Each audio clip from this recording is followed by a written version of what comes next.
नमस्ते दोस्तों, मैं विवेक पाठक शाम्भवी एस्ट्रो सॉल्यूशंस पे आपका स्वागत करता हूँ। आज हम बात करने वाले हैं रुद्राक्ष के बारे में कि रुद्राक्ष क्या है, कैसे उत्पन्न हुआ और उसको धारण करने के क्या नियम हैं, किसको धारण करना चाहिए और किस तरह से धारण करना चाहिए, कौन सा धारण करना चाहिए। तो इन सब बातों के बारे में तो इस वीडियो के अंत में मैं ये बताऊंगा कि रुद्राक्ष धारण के नियम क्या हैं। तो इस वीडियो को पूरा ज़रूर देखिएगा। और अब हम बात करेंगे कि रुद्राक्ष की उत्पत्ति कैसे हुई। तो जनरली रुद्राक्ष की उत्पत्ति के बारे में कहा जाता है रुद्र अक्ष, शिव के आँखों से, है ना, जो आंसू निकले उससे रुद्राक्ष की उत्पत्ति हुई। ये जनरल है और लोगों को पता है कि ऐसा ही हुआ था। बट ऐसा क्या हुआ था कि जिसके कारण से शिव ने रुद्राक्ष को उत्पन्न किया अपने आंसुओं से। तो उसकी कहानी मैं आपको सुनाने वाला हूँ। बहुत ही इंटरेस्टिंग है और कम ही लोगों ने ये कहानी सुनी होगी, तो उससे आप समझ सकते हैं। रुद्राक्ष की कहानी शुरू होती है शनि महाराज से।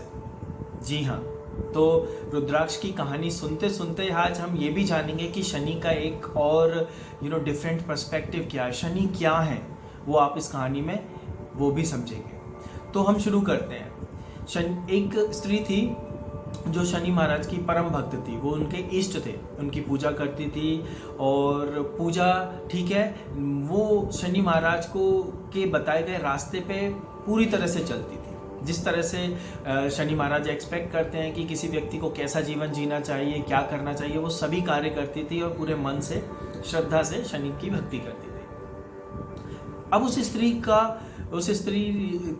के पति को कुछ ऐसी बीमारी हो जाती है कि वो चल भी नहीं पाता, उठ भी नहीं पाता, बोल भी नहीं पाता, खाना भी नहीं खा पाता। बहुत बुरी स्थिति होती है। तो वो उसे बड़ा दुख होता है। वो सभी वैद्यों को बताती है, कहीं कोई उसे उपाय नहीं मिलता। तो अंत में वो अपने इष्ट शनि के शरण में जाके उनकी तपस्या करती है, उनकी पूजा अर्चना करती है। तब शनि महाराज प्रसन्न होते हैं, बोलते हैं बताइए आपको क्या चाहिए।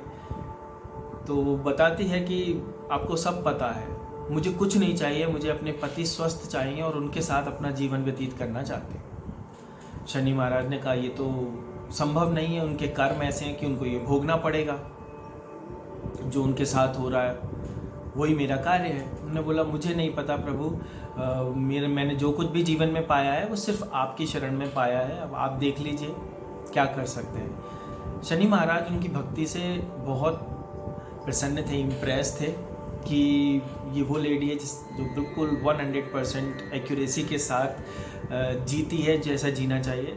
तो अपने भक्त के लिए शनि खुद तपस्या करते हैं। जब उनको पता, वो तपस्या करते हैं, उन्हें भी नहीं पता कि कैसे होगा, तो अपने भक्त के लिए खुद तपस्या करते हैं। और कई तपस्या करते करते उनके इष्ट, शनि के इष्ट हैं शिव, तो अपने इष्ट की तपस्या करते हैं। तो उन्हें प्राप्त होता है कि शिव के माध्यम से ही कुछ बीज निकलेगा जिसकी माला बना के इस व्यक्ति के गले में अगर ये धारण करता है तो ये सही हो जाएगा। अब उसकी प्राप्ति के लिए शनि तपस्या करते हैं। बट वो समय ऐसा था, तब शिव सती के वियोग में अनंत काल के लिए ध्यान में चले गए थे, तो उन्हें कोई डिस्टर्ब भी नहीं कर सकता था। बट शनि अपने निर्णय पे अटल थे। अपने भक्त के लिए उन्होंने कठोर तपस्या की, लेकिन उससे उन्हें ये पता पड़ गया कि कैसे होगा। बट शिवजी कैसे आंख खोले ये उन्हें नहीं पता था। तो वो नंदी के पास जाते हैं, वो कहानी आपने सुनी ही होगी। नंदी के कान में अपनी पूरी बात रख देते हैं कि हे नंदी महाराज, ये मेरी बात है और शिव तक ये पहुंचा दीजिए, ये जन कल्याण के लिए मैं कुछ प्रयास कर रहा हूँ। तो वो बात पहुँच गई, क्योंकि भगवान शिव ने नंदी को आशीर्वाद दिया था, वरदान दिया था कि मैं कहीं भी हूँ, कैसी भी स्थिति में हूँ, अगर नंदी आपके कान में कोई बात कहेगा तो वो मुझ तक ज़रूर पहुँचेगी। ये कहानी आपने सुनी होगी। पहुँचती है तो शिव कुछ बोलते नहीं हैं, आँख खोलते हैं और एक पल बाद आँख बंद कर लेते हैं। तो वो जो आंसू गिरता है उससे धरती पे रुद्राक्ष, बेसिकली रुद्राक्ष हाई एल्टीट्यूड में बढ़ता है, मतलब अच्छे से फलता फूलता है। तो शिव वहीं पे हिमालय रीजन में और कोस्टल एरियाज़ में काफ़ी मिलते हैं रुद्राक्ष के पेड़। तब उन रुद्राक्ष के पेड़ों से जो विशेष माला बनानी थी, विशेष तरह के रुद्राक्षों को पहन के वो मिली, माला बनी, और वो माला बना के स्वयं शनि ने अपने भक्त को दी। तो रुद्राक्ष की बात करते हुए मैं आपको बताना चाहता हूँ, शनि से डरने की ज़रूरत नहीं है। शनि केवल उनके लिए ही घातक हैं जो अहंकारवश न जाने क्या क्या करते हो, भूल जाते हैं कि सब कुछ उन्हें इस प्रकृति से ही मिला है। तो आपको एक प्राकृतिक तरीके से जीना चाहिए, और अगर आप प्राकृतिक तरीके से जिएंगे, सही दिशा में चलेंगे, तो आपको कोई समस्याएं नहीं आएंगी। शनि कैसे भी आपकी कुंडली में बैठे हों, वो आपको लाभ ही देंगे। जी हाँ, यही शनि के उपाय होते हैं। तो शनि ने खुद अपने भक्त के लिए उसकी खुद तपस्या करके उसको ये सॉल्यूशन दिया।